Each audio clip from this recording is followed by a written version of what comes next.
What is going on? How's everybody doing today? Hope everybody's having a good day so far.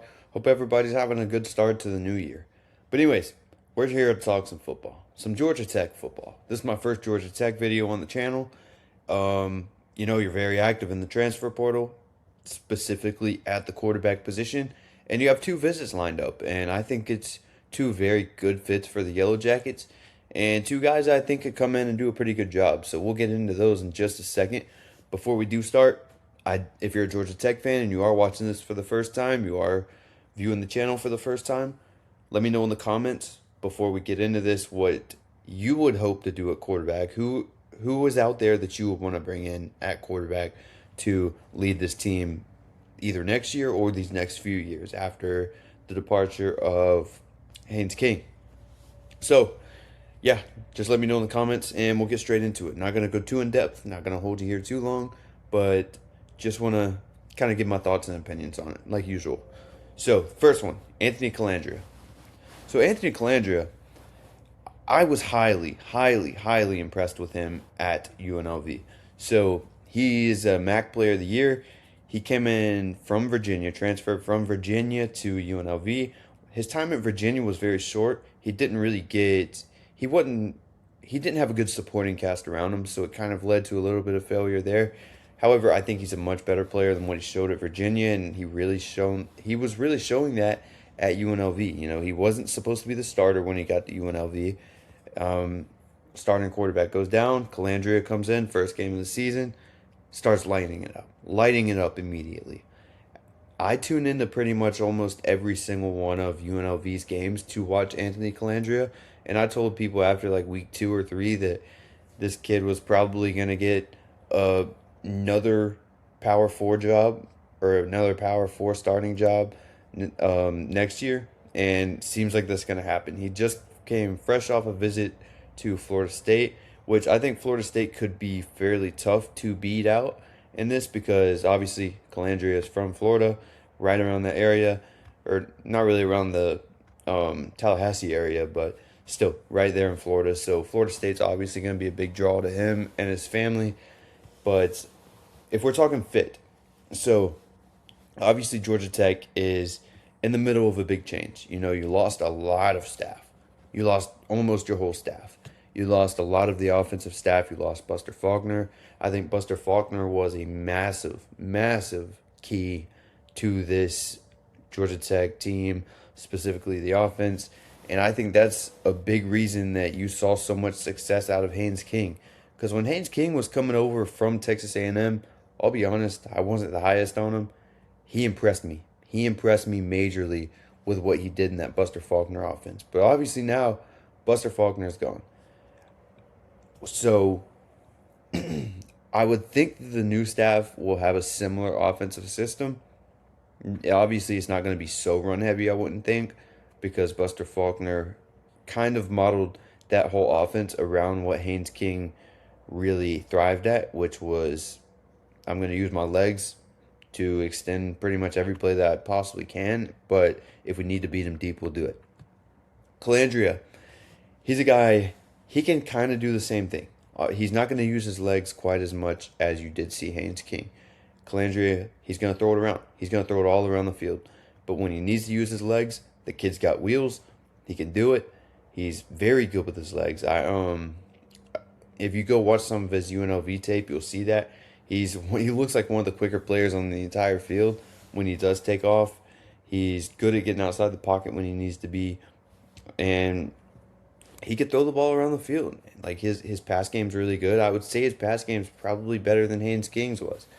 Now, it's going to be a bigger jump going from the MAC back to the ACC. Obviously, he does have some ACC experience with a less fortunate supporting cast, I would say. Now you go over to Georgia Tech if that's where he decides to go, and that's who Georgia Tech lands. And I think you have a better supporting cast, you have a better head coach, you have better staff around you, I'd assume. I think Colandrea will be set up very well to succeed there. I think he could succeed there. And out of all the teams that Colandrea is visiting, I do think Georgia Tech's the best fit. And I think Colandrea will be a very good pickup for Georgia Tech if they can go out and get him. I mean, if you look at his numbers, and his numbers jump off very quick. 3,459 yards through the air. That was 14th best in the entire country. 23 touchdown passes through the air, 9 interceptions. Um, I want to see his rushing numbers, like his rushing touchdowns, because I'm not sure how many rushing touchdowns he had. Um, where's his rushing stats? Rushing. Okay, so yeah, he had over 30 all-purpose touchdowns. So that's something good that you want to see. He can punch the ball in with his legs, like I said. And when he gets in open field, it's hard to catch him. It is hard to catch him. Now, another thing I will say about Colandrea, like I said, I watched a lot of UNLV games. UNLV was playing from behind a lot. And that was not because of Colandrea. That was not because of the offense. UNLV have one of the more explosive offenses in the MAC because of Colandrea. Like, he was a big reason to it.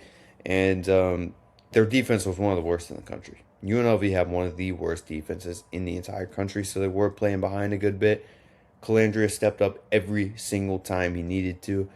Came in clutch plays at the end, clutch plays at the end, clutch plays at the end, clutch plays at the end, game after game after game. Every time I would watch it, I think the kid's got it. I think he is very good, and I think once you get him with a better coaching staff like Brent Key will bring in, because I think Brent Key is a very good coach, and I think a lot of Georgia Tech fans will absolutely agree with that, then I think Colandrea has all the tools that you need to succeed. I think Colandrea would be a very good pickup for Georgia Tech. Now, the next one is Beau Pribula. So, Beau Pribula is, I think he already visited. If he didn't already visit, he is planning to visit, I have seen. So, Pribula is a guy, he's another one. If you want to run that same style offense, you can do it with him because he can beat you with his legs. He's a little less capable through the air than Colandrea is, I would say. I would say Colandrea is definitely the better all-around player. But I think Beau Pribula has a ceiling that we haven't really seen him reach. I'm not saying it's incredibly high. I'm not saying he's going to be a first-round pick or anything. But I think there's some untapped potential that you didn't really see over at Missouri. Now, if he does land at Georgia Tech, I think he would thrive in the ACC because obviously the defenses aren't as, I'd say, quite as good as they are over in the SEC because Missouri had a pretty brutal schedule. I would say Missouri had a pretty brutal schedule that he had to play against. He did deal with some injuries last year. So if you do look at his numbers, they're not going to really jump off to you. There are some turnover issues. And like I said, he's not going to beat you through the air too much. If you could see only 11 touchdowns through the air. But like I said, there were some injuries. 9 interceptions, 1,941 yards. I can't remember exactly how many games he missed, but it was a good bit. It was like 4 or 5 games, I believe, that he missed. Now, I don't remember how many touchdowns he had rushing. I should have checked this beforehand. Okay, so yeah, he had a few touchdowns on the ground. But I watched him at Penn State a lot because obviously when he was at Penn State, he kind of ran the Wildcat with him a lot. He would come in and run a Wildcat type formation with him. They would bring him in. They would sit Aller for a play, bring in Pribula, let Pribula use his legs. He kind of knew what was coming there, and he was really good at it. So when he got to Penn State, the big expectation was kind of like he's going to be the next Trace McSorley. I think if you put Trace McSorley, a player like that, if he could reach that Trace McSorley, I guess ceiling you would say, I guess, if you put that on a Georgia Tech team who is bringing in a lot of talent, who has the resources, who has a good head coach, who's going to bring in good staff, I think Beau Pribula could be a much better player than what you saw at Missouri. And I still think Beau Pribula is a good player. Now, he was pretty hyped up out of high school. He's also on the radar for Virginia Tech, I believe, which I think Georgia Tech is probably in the better spot to land him right now because Virginia Tech did just get Ethan Grunkemeyer from Penn State. There are a few other teams in on Pribula too. I think I've heard West Virginia. I believe they already got a quarterback now too. I believe Virginia maybe, but I think that your odds at landing Beau Pribula are pretty high, and I think that if you did watch his tape at Missouri and you are unimpressed, I think he will be much better at Georgia Tech. I think the fit's there. Like I said, if you do run the same style offense, or if Brent Key could just bring in personnel that could build an offense around the strengths of Beau Pribula. I believe he could come in and win you a lot of games. He reminds me kind of that Haynes King type. Like, he's not going to really beat you through the air, but if he needs to use his legs, he can do it. But every now and then, if you need him to beat you through the air, I think he could do it. I think he's capable of it. Now, like I said, I think he'll be very good in the ACC. So, yeah, that's kind of just the two quarterbacks that I know for a fact that Georgia Tech is after, and I believe they'll probably land one of them. If these two end up somewhere else, like Colandrea, if he were to end up at Florida State and Pribula end up somewhere else as well, I don't really know where Georgia Tech would pivot to. There are a good bit of players out there who they could pivot to, and if something like that does happen, then I'll definitely make another video about it. But if you did enjoy this one and you are new here, I would greatly appreciate if you did consider subscribing to the channel. We'll be doing a good bit of Georgia Tech content as we hear more about this quarterback situation, because I think it's very interesting, and very interesting in all aspects, really. The staff that you're bringing in, the quarterback that you're bringing in, other transfer portal talent that you're bringing in, because Georgia Tech's one of the more intriguing programs in the entire ACC, and a team that I would say now has playoff hopes. Like, I would say if you're a Georgia Tech fan, the standard's kind of been set at, like, you wanna make a run to win the ACC and to squeeze in the playoffs, and we'll see what happens. I think Brent Key is capable of bringing in the right guys to do it. But anyways, I'm sorry for rambling. If you did enjoy this, I would greatly appreciate if you did consider subscribing.